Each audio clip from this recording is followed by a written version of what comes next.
The next question is, can you run wires on top of the wall in the void area? Yes.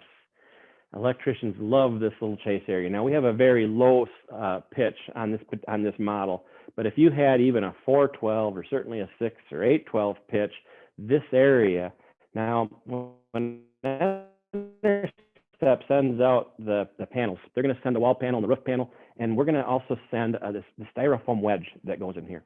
I will tell you, in the 14 years that I've worked in this industry, I've never once used that styrofoam wedge because electricians do love that. Often that's the low voltage chase. That's the area that they run, especially security wires, is in that area. And then we also send a block, which is structural. That block needs to go in. It's cut with the bevels on it for the roof pitch, and it slides in here and flushes out for the sheetrock to go over it.